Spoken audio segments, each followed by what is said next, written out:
السلام علیکم دوستو، حضرت مولانا سعد کا بیان امید ہے آپ دھیان سے سنو گے۔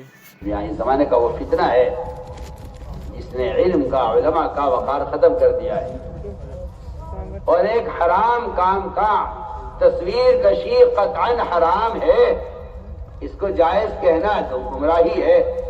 اسے اپنے آپ کو بچائیے، اسے اپنے آپ کو بچائیے۔ یہ ایک ایسا فتنہ ہے جس کو بعض علماء نے میزائل کہا ہے کہ میزائل جو تباہی میزائل آتا ہے وہ اس سے بڑی تباہی سے آ رہی ہے۔ وہ کہتے ہیں موبائل یہ میزائل ہے۔ اس لیے میں تاکید سے کہہ رہا ہوں کہ ہمارے ماحول میں کسی کو گنجائش نہیں، یا شریعت میں گنجائش نہیں۔ ہمارا ماحول کیا ہوتا ہے؟ شریعت نے انکار کر دیا، فرمایا ہر مصور جہنم میں جائے گا۔ آپ کو معلوم ہونا چاہیے جن لوگوں کو اللہ والوں کی تصویر لینے کا شوق ہے، جن لوگوں کو اللہ والوں کی تصویریں لینے کا شوق ہے، ان کو یہ بات معلوم ہونی چاہیے کہ اللہ والوں کی تصویروں سے ہی دنیا میں بت پرستی شروع ہوئی ہے۔ جی ہاں، معلوم ہونا چاہیے سب کو۔ تصویروں کی دنیا میں ابتدا کہاں سے ہوئی ہے؟ بتوں کی پوجا کہاں سے شروع ہوئی؟ بتوں کی پوجا کہاں سے شروع ہوئی؟ معلوم ہونا چاہیے نا۔ اتنے دنیا کے اندر بت پوجے جاتے ہیں، کروڑوں کی تعداد میں، کہاں سے آئے گے؟ کہاں سے شروع ہے؟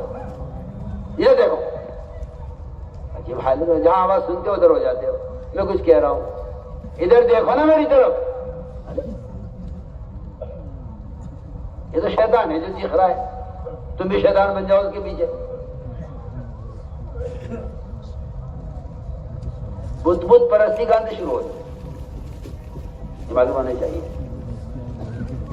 بت پرستی شروع ہوئی ہے اللہ والوں کی تصویروں سے۔ نوح علیہ السلام کی قوم میں 5 جنے بزرگ تھے۔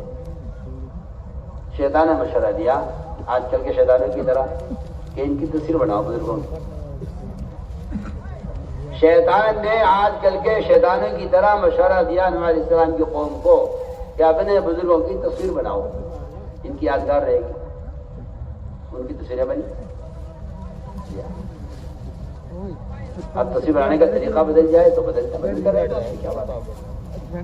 آج یہ کہ یہ حلال ہے، وہ حرام ہے، یہ جائز ہے، وہ ناجائز ہے۔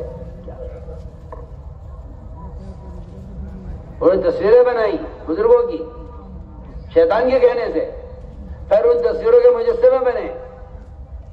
ان کی تعظیم بڑھتی گئی کہ جی تصویر تو پھٹ جائے گی، کچھ دن میں جو ہے ہلکی پڑ جائے گی یا ضائع ہو جائے گی، ان کے مجسمے بنا لو تاکہ یہ باقی رہے۔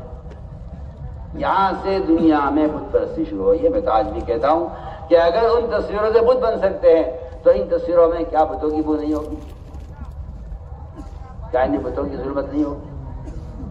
جو تصویر بت کی شکل اختیار کر سکتی ہے، کیا آج ان تصویروں کے اندر بتوں والی ضرورتیں نہیں ہوں گی؟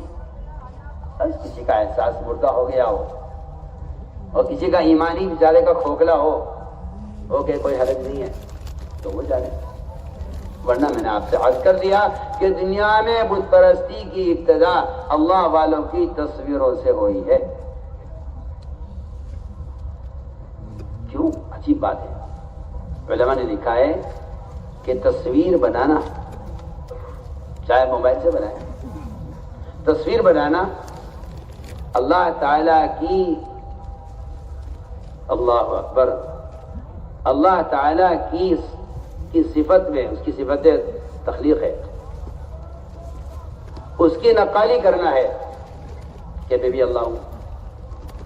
زنا کرنے والا، شراب پینے والا، چوری کرنے والا، جھوٹ بولنے والا، غیبت کرنے والا، کسی کو نہیں کہا کہ کوئی اللہ بننا چاہتا ہے، خالق بننا چاہتا ہے۔ صرف تصویر بنانے والے کے بارے میں فرمایا کہ یہ خالق بننا چاہتا ہے۔ جی حدیث ہے، پڑھی حدیث، کوئی خالی باتیں تھوڑی ہوتی ہے یہاں دعوت کے ممبر سے، صاف حدیث ہے۔ جو آدمی کسی بھی طرح سے تصویر بنا رہا ہے وہ خالق بننا چاہتا ہے۔ اللہ نے تو نے خالق بننا چاہا، ڈالی میں روح تصویروں میں وہ نہیں ڈال سکے گا، روح ڈالنے سے اللہ کا کام ہے۔ اللہ ان مصور اٹھا کے جہنم میں ڈال دیں گے سیدھا، سیدھی بات ہے۔ یہ لکھا مولانا جو ہے بدر عالم شمس تجوان سننا میں تصویر کشی پر یہ لکھا ہے اور روایت نقل کی ہے کہ مصور اللہ بننا چاہتا ہے کسی شراب پینے پر، زنا کرنے پر، جھوٹ بولنے پر، غیبت کرنے پر، کسی کبیرہ گناہ پر وہ عذاب نہیں ہے جو عذاب تصویر لینے پر ہے۔ جی ہاں، پڑھیے آپ حدیث، اشد الناس عذاباً کہا ہے، اشد الناس۔ ابن عباس کے پاس ایک آدمی آیا، آ کر کہنے لگا کہ جی میں آپ سے ایک مسئلہ معلوم کرنے آیا ہوں۔ وہ زمانہ جاہلیت کا زمانہ، کفر کا، وہ بیچارہ کبھی زمانے جاہلیت میں اس کا کام ہوگا تصویر بنانا، تصویر بنایا کرتا تھا۔ اس نے آ کر مسئلہ معلوم کیا ابن عباس رضی اللہ عنہ سے کہ جی میں اسلام لے آیا ہوں، مگر میرا جو طریقہ ہے، میرا جو پیشہ ہے، میری جو آمدنی کا ذریعہ ہے وہ تصویریں بنا بنا کے بیچتا ہوں، اس کے مجھے پیسے ملتے ہیں۔ یہ اس نے کہا کہ جی میرا تو کام ہی کچھ نہیں، اس کے علاوہ میں کیا کروں، میرا دھندا یہی ہے، میرا پیشہ یہی ہے، مجھے اس کے علاوہ کچھ کرنا بھی نہیں آتا۔ ابھی بچوں کو پالنے کے لیے میرا کام یہ ہے کہ میں تصویر بناتا ہوں، ان تصویروں کو بیچ کر جو پیسے آتے ہیں اس سے میں اپنی گزر بسر کرتا ہوں۔ کیونکہ یہ بات بالکل طے شدہ بات ہے کہ تصویر کا بیچنا بھی حرام ہے، اس کا خریدنا بھی حرام ہے، اس کی آمدنی بھی حرام ہے۔ سن لے کان کھول کے بھی کیا بول رہا، تصویر خریدنا، بیچنا اور اس کی آمدنی سب حرام ہے۔ جس طرح شراب کا بیچنا بھی حرام، خریدنا بھی حرام، پینا بھی حرام ہے۔ جو پیسے اس کی بیچ کر پیسے آئے ہیں وہ بھی حرام ہے۔ اس نے کہا ابن عباس رضی اللہ عنہ سے کہ جی میں کیا کروں، میرا تو پیشہ یہی ہے، میں کیا کروں۔ انہوں نے یہ نہیں کہا بھائی مجبوری ہے، حالات ہے، آج کل کی زمانہ بدل رہا ہے اور مجبوری ہے، آؤ بھائی بیٹھ کے سوچ لو، بھائی پریشانی آ رہی ہے مسلمانوں پر، آ جاؤ بیٹھ کے ذرا غور کر لیا جائے اور بیٹھ کر سوچ لیا جائے، چلو فلاں کے مذہب پہ عمل کر لیا جائے، فلاں کے مذہب پہ مسئلہ بتا دیا جائے۔ یہ وہاں یہ کچھ نہیں ہوتا تھا، وہاں یہ تو زمانے میں ہوتا تھا۔ مجبوریوں کا دین کیا، کافروں کے تابع کر دو دین کو اور کہتے رہو ہاں ہم دیندار ہیں۔ انہوں نے یہ نہیں کہا مجبوری ہے۔ ابن عباس نے بتایا کہ تصویر کی آمدنی حرام ہے۔ کیا کہا اس نے؟ تصویر لینا تمہارا، بنانا تصویر حرام ہے۔ وہ تو سنتے ہی اس کی تو دل کو اٹیک ہو گیا اس کے، اور وہ لمبے لمبے سانس لینے لگا، جو روایت ہے میں آپ کو نقل کر رہا ہوں۔ اور اس سے تو پریشان، اور اس پہ اتنا بوجھ پڑا کہ وہ لمبے لمبے سانس لینے لگا۔ وہ کہ جی میں تو ہلاک ہو گیا، میں کیا کروں، کوئی گنجائش ہے؟ نہیں، کوئی گنجائش نہیں ہے۔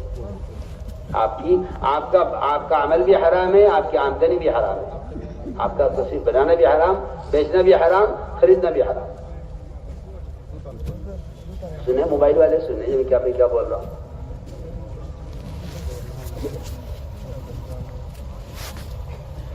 اس نے کہا جی میں کیا کروں، خیر میں تو بھوکا مروں گا، میرے پاس کے علاوہ کوئی راستہ نہیں۔ ابن عباس نے فرمایا دیکھو، اگر تم پریشان اور مجبور ہو اور اس کے علاوہ تمہارے پاس کوئی راستہ نہیں ہے تو پھر میں تمہیں اس کا مشورہ دیتا ہوں کہ تم پہاڑوں کی، دریاؤں کی اور درختوں کی تصویر بنا دیا کرو، اسے بنا کے بیچ کے گزارا کر لو۔ یہ نہیں کہا کہ بھائی تمہاری مجبوری ہے اور تو ہم تمہیں اجازت دے دیتے ہیں تصویر کی، کہ نہیں، تصویر حرام ہے۔ اگر تجھے کرنا ہی ہے یہ کام تو پھر ان چیزوں کی تصویر بنا جن میں روح نہیں ہے، جانور کی، انسان کی، کسی بھی روح والے کی تصویر کا بنانا قطعاً حرام ہے۔ لیکن کیا افسوس اور صد افسوس کہ مسلمان کو بے ادب بنا دیا، یہ کہہ کر کہ یہ کرنا جائز ہے، یہ کرنا بھی جائز ہے، یہ کرنا بھی جائز ہے۔ جی ہاں، اسے بے ادب بنا دیا، اسے ننگا کر دیا، اسے بے ادب بنا دیا۔ اس لیے ہم تاکید سے کرتے ہیں، ہمارا ایسی قطعاً کوئی گنجائش نہیں ہے، یہ فعل قطعاً حرام ہے اور ایسا کرنے والے کو حرام کا گناہ مل رہا ہے۔ وہ جو چاہے باتیں بنا لے، کچھ کر لے، لیکن جو بات ہے وہ بات ہے۔ کریں گے بچے، بچیں گے انشاءاللہ اس سے، بالکل صاف صاف۔ اس طرح میں اس لیے عرض کر رہا تھا کہ یہ سارے کام اللہ کی رضا کے لیے ہوں، اس لیے اپنی نیتوں کو ڈھلتے رہی ہو، اپنی نیتوں کو سامنے رکھیے ہر وقت، کس لیے کر رہے ہو، کس لیے کر رہے ہو۔ ان صفات کو اندر پیدا کرنے کے لیے اللہ کے راستے کا خروج ہے۔